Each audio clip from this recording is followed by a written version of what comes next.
Okay, as you can see, this chair has screws that are holding it together all the way around. So I'm going to take those screws out. And let me see if I got this on reverse. I believe I do. So you just take them out nice and easy from the seat part.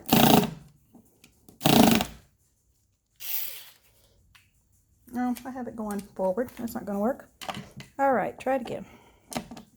And you just take the screws out. And don't lose them. You will need them.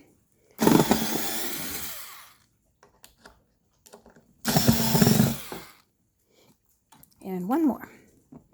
And then we'll get rid of the wooden part of the chair and just be dealing with the seat part of it. Okay, the seat is detached. Now if you see where I have done this before, I took this kind of apart so I could see what was under here. And this old one under here looks a little rough. But what you have to do is you have to take your flathead screwdriver and you have to pry up all of the staples that are in here to remove it. So I'm going to get started on doing that. It's a lot of work. You can, if you've never covered your chairs before, you can do like I did and just go over the original. But I think this will make it too bulky, so I'm going to pull this off and just go over the original again. So I'll be back when that's all off. Alrighty, I went around and popped up all of these, but I'm going to pull them all completely out of the material so that if someone wants to use it again, they can. It's pretty old. I wouldn't recommend it. It's been on here at least, well, I've lived in this house 14 years, so it's been on here about 14 years. I'm out of breath because I had to go find these pliers. You wouldn't think that would be hard on you, but it is. And it's hot here today and humid, and so that just makes it even worse. So, all right, I'm going to pull all the rest of these off, and then we will get to the next step. All right, the cover is completely off. So the next thing I'm going to do is just kind of roughly cut it out about the same size out of this material. And then once I do that, I'll show you the next step.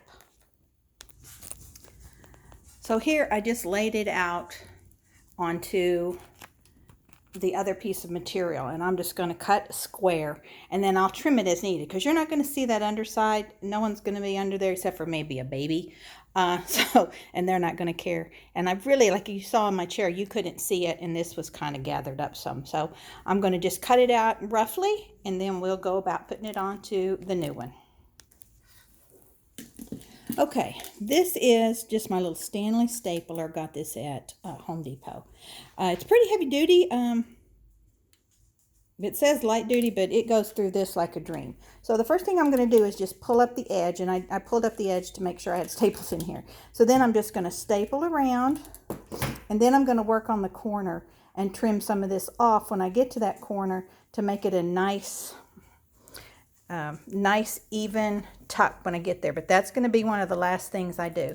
So I'm just going to staple around here in a nice even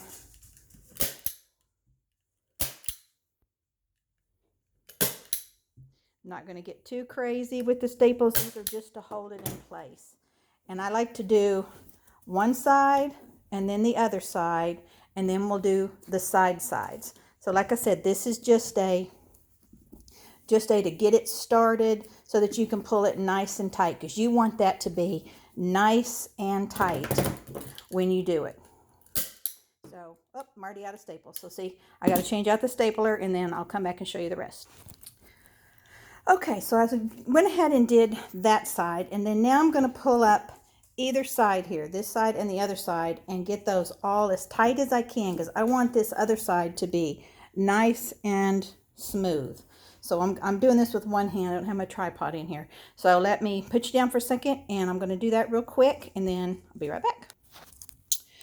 Okay, when you get to the corner, what you want to do is you want to bring it up as far as you can into the corner so that here there's no wrinkle. It doesn't matter if there's wrinkles up here, but if you get a wrinkle down there, it's like that, you don't want to do that. You want to pull it here and put a little wrinkle there and do it.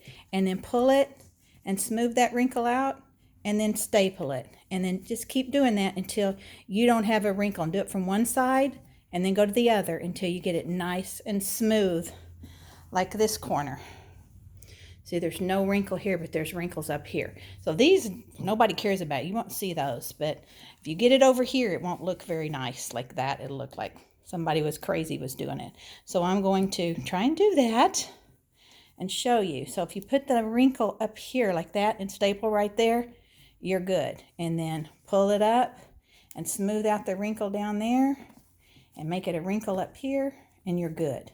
So if you're stapling it, like I'm not, I'm going to do one staple and I'll show you, and then I'll do another, because I can't figure out how to do this with one hand. Okay, so see, I put in a staple here, and there's a little bit of a wrinkle right here. So my next staple, I want to make it go over like this, so that the wrinkle will be up here, not down here. And voila, no wrinkle. You got a little bit right there, but it'll work out as the material kind of straightens up.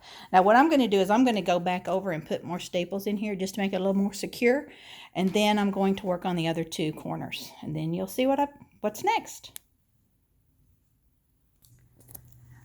Okay, my seat cover is all back on. So now I'm going to attach it back to the chair and show you how lovely it looks. Alrighty, and here's the finished product. I've got a brand new seat on that one, and there's the old one. Looks fantastic. I am so loving it right now. So if y'all like my video, have any questions, just leave a comment and I'll try and get back to you. Thank you all so much for watching, and I'll see you next time. Bye-bye.